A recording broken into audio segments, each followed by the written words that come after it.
आजिर महत्वपूर्ण अनुचिंता नंबर 1 खाऊथिबा समय जदि आपणक खाद्यरू गोड़ी बाहरी आपण बुझीजिबे कि सेही दिनटा आपणकर बहुत शुभ होइथाए।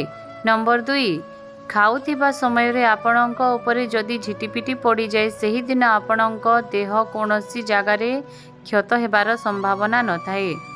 नंबर 3 खाऊथिबा समय जदि आपणक पाखरू बिलेई आसी आपणक खाद्यरू किछि बिलेई को खाइबाकू दियंतु यहा द्वारा आपणक बहुत शुभ फल मिली थाए।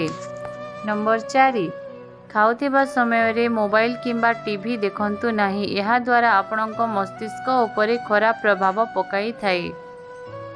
नंबर 5 खाई सारिबा परे आपणक खाद्यरू किछि खाद्य कुकुर को दियंतु यहा द्वारा आपणकर शनि दशा मध्य कटि थाए। नंबर 6 खाई सारिबा परे केबे कदली खांतु नाही यहा द्वारा चर्म रोग देखा देई थाए। नंबर 7 जदि खाइबा पूर्वरु गरम पानी सह मेथी मिसेई पीबे यहा द्वारा आपणक पेट सफा होई थाए। नंबर 8 खाऊथिबा समय रे केबे भी आंठुरे भरा दे खांतु नाही यहा द्वारा बापा मां को क्षति होई थाए। नंबर 9 भोजन करिबा स्थान रे केबे भी माँ कालींकर फोटो रखंतु नाही यहा द्वारा आपणक जेते खाइले आपणक देह लागि न थाए। नंबर 10 खाऊथिबा समय रे जदि आपणक दांत भांगी जाए ताहेले आपण जानिबे कि आपणक जेउठु खराब खबर आसीबार अछि। नंबर 11 खाऊथिबा समय रे केबे भी कथावार्ता हुअंतु नाही यहा द्वारा आपणक उपरे माँ लक्ष्मी रागी जाइथांती। नंबर 12 खाऊथिबा समय रे जदि आपणक खाद्यरू चुटी बाहरे सेही दिनटी बहुत अशुभ हेबो।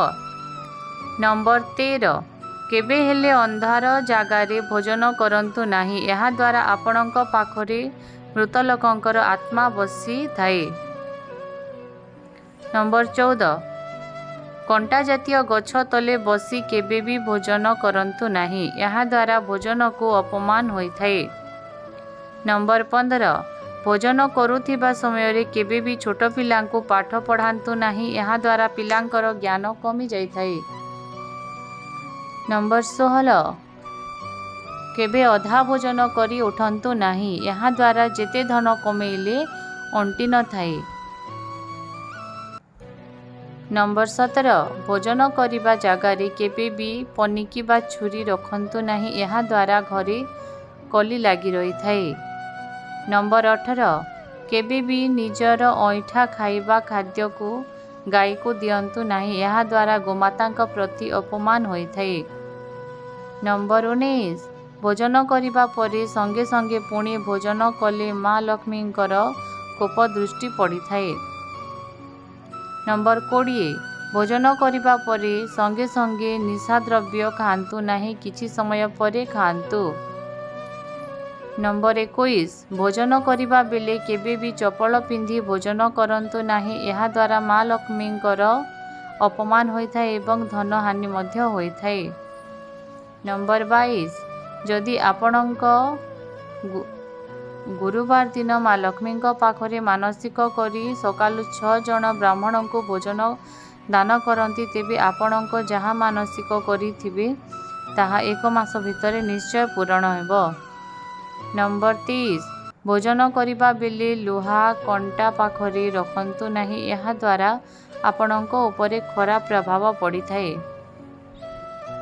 नंबर 24 आमिष भोजन करिबा परे केबे भी ठाकुर घर बा मंदिर भीतर को प्रवेश करंतु नाही यहा द्वारा बहुत पाप लागि थाए। नंबर 25 शनिवार दिन जदि षंड को किछि भोजन दियंती ताहेले आपणक उपरे आसुथिबा संकट टली जाई थाए। नंबर 26 केबे हेले भोजन करी सारी ऐठा बसन अधिक समय रखंतु नाही यहा द्वारा आपणक घरे अलक्ष्मीर वास होई थाए। नंबर 27 खाऊथिबा समय जदि आपणको छिंक लागे आपण जानिबे कि आपणक निज लोक जेउठी आपण मानंकु मने पकाउछंती। नंबर 28 ଖାଉଥିବା ସମୟରେ କେବେ ପାଣି ପିଅନ୍ତୁ ନାହିଁ। ଖାଇବାର 2 ମିନିଟ୍ ପରେ ହିଁ ପାଣି ପିଅନ୍ତୁ। ନମ୍ବର 29, ଭୋଜନ କରିବା ସମୟରେ ଯଦି ଗୋଟିଏ ପକ୍ଷୀ ଆପଣଙ୍କ ପାଖକୁ ଆସେ ତାକୁ ଆପଣଙ୍କ ଖାଦ୍ୟରୁ କିଛି ଦିଅନ୍ତୁ। ଏହାଦ୍ୱାରା ଆପଣଙ୍କ ପରିବାର ସୁଖ ଶାନ୍ତିରେ ପୂରି ଉଠିବ। ନମ୍ବର 30, ଭୋଜନ କରିବା ପରେ କେବେ ହେଲେ ମ୍ୟୁଥୁନ କରନ୍ତୁ ନାହିଁ। ଏହାଦ୍ୱାରା ଆପଣଙ୍କ ଶରୀରରେ ବହୁତ ପ୍ରକାର ରୋଗ ଦେଖାଯାଇଥାଏ ଓ କ୍ଷତ ଶୀଘ୍ର ଶୁଖିନଥାଏ। ନମ୍ବର 31, ଗୁରୁବାର ଦିନ କେବେ ଖାଦ୍ୟ ନଷ୍ଟ କରନ୍ତୁ ନାହିଁ। ଏହାଦ୍ୱାରା ଆପଣଙ୍କ ଘରେ ମା ଲକ୍ଷ୍ମୀ କେବେ ହେଲେ ରହିନଥାନ୍ତି। ନମ୍ବର 32, ଖାଉଥିବା ସମୟରେ ଯଦି ଆପଣଙ୍କ ଘରକୁ କେହି ବ୍ରାହ୍ମଣ ଆସିବାର ଦେଖିବେ ଆପଣ ବୁଝିଯିବେ କି ସେହି ଦିନଠାରୁ ଆପଣଙ୍କର ସୁଖର ଦିନ ଆରମ୍ଭ ହୋଇଗଲା। ନମ୍ବର 33, ଖାଇସାରିବା ପରେ କେବେ ଖାଇବା ଥାଳିରେ ଛେପ ପକାଇବେ ନାହିଁ। ଏହାଦ୍ୱାରା ଆପଣଙ୍କର ଋଣ ବଢ଼ିଥାଏ। ନମ୍ବର 34, କେବେ ହେଲେ ପୁରୁଣା ଥାଳିରେ ଭୋଜନ କରନ୍ତୁ ନାହିଁ। ଏହାଦ୍ୱାରା ଆପଣଙ୍କ ଧନ ଆଗକୁ ବଢ଼ିନଥାଏ। ଧନ୍ୟବାଦ ଦର୍ଶକ ବନ୍ଧୁ, ଭିଡ଼ିଓଟିକୁ ଶେଷ ଯାଏ ଦେଖିଥିବାରୁ।